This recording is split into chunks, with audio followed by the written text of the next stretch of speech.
Welcome to my channel series कहानियाँ with Snehal. कहानी the mystery it's 3 o'clock भाग 3। उसकी इस बात से मैं एकदम से चौंक पड़ी। मैं मन में, क्या ये मेरा वही फ्रेंड है जिससे मेरे छींकने पर भी मेरी फ़िक्र होने लगती थी और मुझे मैसेज कर तरह तरह के नुस्खे बताया करता था जिससे मैं जल्द से जल्द ठीक हो जाऊं, क्योंकि उससे मेरी परेशानी देखी नहीं जाती थी। नहीं नहीं, ये वो नहीं हो सकता, बिल्कुल नहीं हो सकता। तो फिर ये कौन है? इसी उधेड़बुन के साथ मैं पीछे घूमी और वो चेहरा एकदम मेरे सामने था। जगह जगह से वो चेहरा सड़ा हुआ था और उसकी दोहरी आवाज़ माहौल को और भी भयानक बना रही थी। मैंने अपना हाथ छुड़ाने की बहुत कोशिश की, लेकिन असफलता ही हाथ लगी।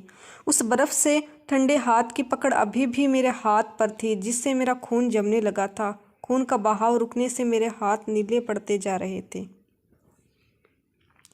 दिल जोरों से धड़क धड़क कर रुके हुए खून को शरीर में पहुंचने के लिए जोरों से पंप कर रहा था और इस असफल कोशिश में दिल अपनी दीवारों पर अत्यधिक दबाव डालकर फटने को तैयार था। शरीर का कोई भी अंग साथ देने से मना कर रहा था और पूरा शरीर बर्फ की सिल्ली सा वहीं जड़ता हो चुका था। मस्तिष्क की तरफ भी रक्त प्रवाह रुक चुका था, इसलिए अब दिमाग भी कुछ सोचने समझने की हालत में नहीं था। वो जानवर अब एकदम से मेरे पास आ चुका था और अब वो एक विशालकाय अजगर में बदलता जा रहा था। वो अजगर अब मेरे पूरे शरीर को चारों तरफ से लपेटकर उसे कस चुका था। कसाव को और भी ज़्यादा बढ़ाकर मेरी रीढ़ की हड्डी को तोड़ने की कोशिश कर रहा था। रीढ़ की हड्डी अभी टूटी तो नहीं थी, लेकिन मेरी सांस जरूर अटकने लगी थी और वो मानव आकृति जो मेरे सामने अधसड़े रूप में अभी भी खड़ी थी और बिल्कुल समीर के जैसे ही थी। उसने कहा, ये हमारा समय है, तुम हमारी हो और हम तुम्हें लेकर ही जाएंगे। It's 3 o'clock। और अटास करने लगा और इसी के साथ वो अजगर अपना बड़ा सा मुंह खोलता है। उसकी फिर से वही लपलपाती जेब और नुकीले दांत अपने चेहरे के सामने देखकर मेरा डर चरम सीमा पर पहुंच गया और इसी के साथ एक चीख के साथ मैं बेहोश हो गई। मुझे जब होश आया तो मैं अपने कमरे के बेड पर थी। सुबह हो चुकी थी, लेकिन मेरी हिम्मत नहीं हो रही थी किसी से कुछ भी पूछने की। मैं इंतजार में थी कि कोई मुझसे कुछ पूछे कि बेटा कैसे बेहोश हुई, क्या हुआ था, तो मैं भी उनसे पूछूं कि मैं बच कैसे गई। लेकिन हर कोई अपने काम में व्यस्त था, मेरी तरफ किसी का कोई ध्यान ही नहीं था। मैंने थोड़ा इधर उधर देखा, इंतज़ार किया, फिर अपने आप ही पहल करने की सोची। मम्मी तो घर पर थी नहीं, तो मैं आंटी के पास गई और उनसे पूछा, आंटी कल मुझे कौन लेकर आया जब मैं बेहोश हो गई थी, तो और वो जानवर कहाँ चला गया? मैंने समीर वाली बात को अभी नहीं पूछा था। शायद मैं इस इंतज़ार में थी कि इतने सवाल का जवाब ही मिल जाए तो आगे पूछूं। आंटी मुँह खोले मुझे देख रही थी। आंटी, कब तुम बेहोश हुई? तुम तो अपने बेड पर ही सो रही थी। मुझे लगा आंटी को इस बारे में नहीं पता होगा, इसलिए मैं उनको डराना नहीं चाहती थी। अच्छा, तो मैंने शायद कोई सपना देखा होगा। आंटी, हाँ, तुमने सपना ही देखा होगा। मैं मन में, क्यों न समीर से इस बारे में पूछा जाए। और मैं रात को डिनर के बाद अपने कमरे में आई, फ़ोन उठाया और व्हाट्सएप पर समीर को मैसेज किया। हेलो समीर, कैसे हो? समीर, फाइन, तुम बताओ? मैं बुझे मन से, ठीक ही हूँ। समीर, ठीक ही मतलब ठीक हो न? मैं एक बार फिर से उसे परेशान नहीं करना चाहती थी। हाँ ठीक हूँ। अच्छा सुनो समीर, तुमको कल रात के बारे में कुछ पता है क्या? जब मैं बेहोश हुई तो उसके बाद क्या हुआ? समीर, मुझे कैसे पता रहेगा कि तुम बेहोश हुई तो फिर क्या हुआ? मैं तो आउट ऑफ स्टेशन हूँ 1 वीक से। और तुम बेहोश क्यों हुई?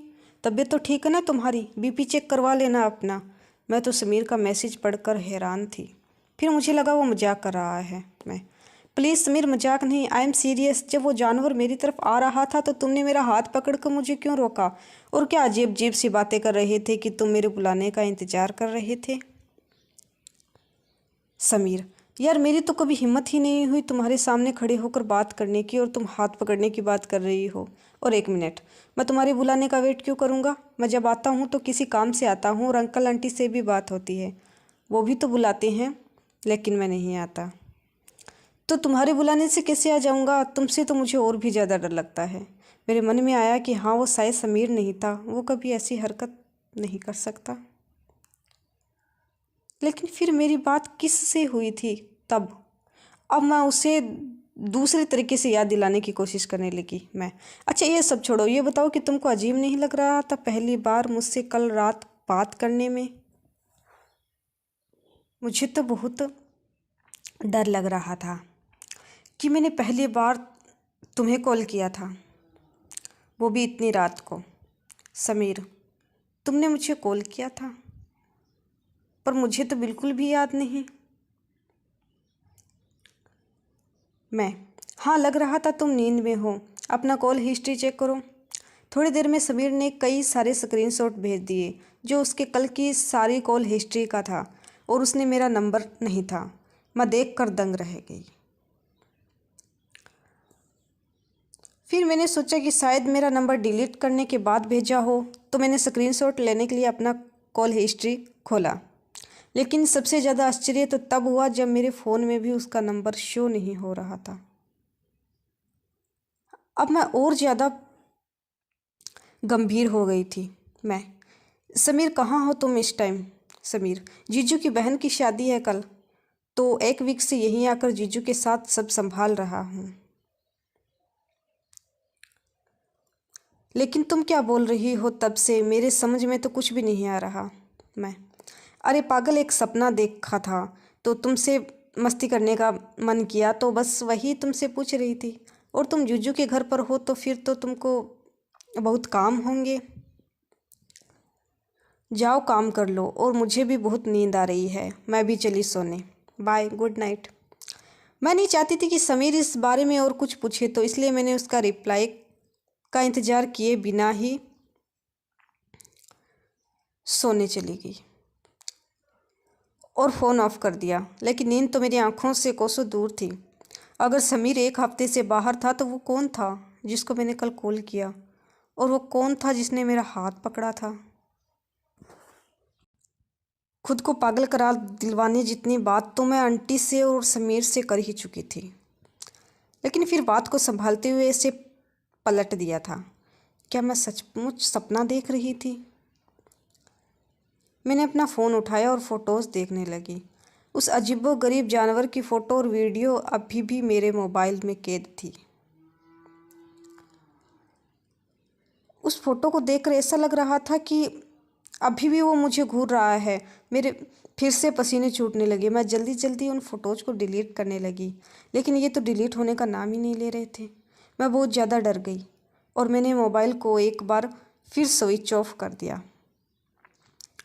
उसके बाद फ़ोन के साथ कुछ और सामान जैसे अपनी डायरी, पेन, कॉपी और तकिया लेकर मैं आंटी के रूम की तरफ चली गई। अंकल वीकेंड में आते थे, इसलिए बाकी टाइम आंटी अकेली ही रहती थी अपने रूम में। मैंने आंटी के रूम का डोर नॉक किया तो आंटी ने तुरंत दरवाज़ा खोल दिया, जो पहले से ही खुला हुआ था। मैं, आंटी अगर आपको बुरा ना लगे तो आज मैं आपके पास सो जाऊं? वो मेरे हाथ में इतना सारा सामान देख के चौंक गई थी कि मैं पढ़ने आई हूँ या सोने। फिर भी वो इसके बारे में पूछे बिना ही तुरंत खुश होकर बोली, आंटी इसमें बुरा लगने वाली कौन सी बात है? आओ आज हम दोनों खूब बात करेंगे। मेरा मन तो नहीं था आज कुछ भी बात करने का, लेकिन आंटी को बुरा ना लगे इसलिए बिना सुने ही उनसे बातों में हाँ मिला रही थी। थोड़ी देर बात करते करते आंटी सो गई और मैं अब तक जो कुछ भी हुआ उसके बारे में सोच रही थी। मेरे पास डर को बयां करने के लिए एकमात्र डायरी के अलावा और कोई साथी नहीं था जिससे मैं सब कुछ कह सकूं। कम से कम मेरी डायरी तो मुझे पागल करार नहीं देती थी। मैंने डायरी उठाई, लेकिन रूम की लाइट बंद थी, तो ये सोचकर कि लाइट जलाने से आंटी की नींद खराब हो सकती है, मैं रुक गई। ये सब सोच सोचकर मेरे दिमाग पर दबाव बढ़ता जा रहा था और वो फटने को तैयार था। इस बार मैंने फिर डायरी उठाई और सीधे हॉल में चली आई। हॉल में आकर मुझे डाइनिंग टेबल सबसे अच्छी जगह लगी लिखने के लिए, लेकिन फिर कुछ सोचकर मैं दीवार से लगे सोफे पर बैठकर अपने ख्यालों में फिर से एक बार खोने लगी। तब तक मेरी नज़र अपने फ़ोन की स्क्रीन पर गई, जो मेरे बगल में थोड़ी ही दूर पर रखा था और वो अपने आप ऑन हो रहा था। डिस्चार्ज होने पर अपने आप मोबाइल ऑफ होते तो मैंने देखा था, लेकिन अपने आप ऑन होते हुए मैं पहली बार देख रही थी। एक तो वैसे ही मैं बहुत डरी हुई थी, उसी में ये सोने पर सुहागा हो गया था। मैंने फ़ोन उठाया और दूर अलमारी पर उसकी स्क्रीन नीचे करके रख दिया और डायरी पर अपने डर को उकेरने लगी। लिखते लिखते मुझे ऐसा महसूस हुआ कि कोई मेरे बगल में खड़ा होकर मेरी डायरी को घूर घूर कर पढ़ने की असफल कोशिश कर रहा है। मुझे लगा कि आंटी की नींद खुल गई होगी तो वो मुझे वहाँ न देखकर शायद ढूंढने आई हो। मैंने हड़बड़ा कर डायरी बंद कर दी और पलट कर देखा, वहाँ कोई नहीं था। फिर इसे अपना वहम समझकर मैं फिर से लिखने लगी। मैं अभी कुछ ही पन्ने लिख पाई थी कि मेरी पेन की इंक ख़त्म हो गई। मैं उठकर अपने कमरे में दूसरी पेन लेने चली गई और जब मैं पेन लेकर हॉल में पहुंची तो मैंने देखा कि कोई मेरी डायरी को हाथ में लेकर उसे घूर रहा है, उसे पढ़ने की कोशिश कर रहा है। अभी मेरा पूरा डर डायरी पर बयां भी नहीं हुआ था और कोई मुझसे पूछे बिना ही मेरी डायरी लेकर मुझे पागल करार देने के लिए उसे पढ़ रहा था। ये देखकर मुझे बिल्कुल भी अच्छा नहीं लगा। मुझे बहुत गुस्सा आ रहा था। मैं तेज़ी से उसकी तरफ बढ़ गई अपनी डायरी छीनने के लिए। मैं जैसे ही उसके हाथ से डायरी छीनकर अपनी डायरी देख रही थी तो मुझे ये देखकर बहुत गुस्सा आया कि मेरी डायरी ख़राब हो चुकी है। मैंने देखा कि लाल रंग से बड़े बड़े अक्षरों में मेरी डायरी पर कुछ लिखा हुआ है। मैं उसे पढ़ने लगी। तुम हमारी हो और हम तुम्हें लेकर ही जाएंगे।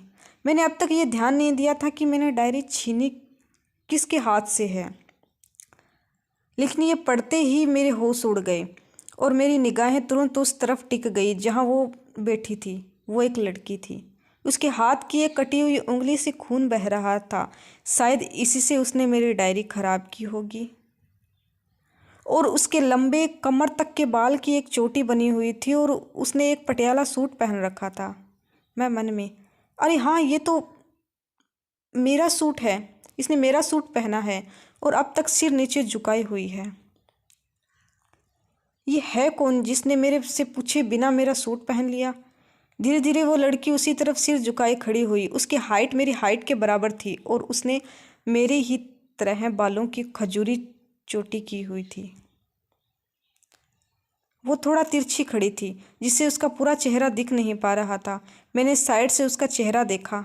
अरे हाँ, ये तो मैं थी। लेकिन ये मैं थी तो मैं कौन थी? और मैं थी तो ये कौन थी?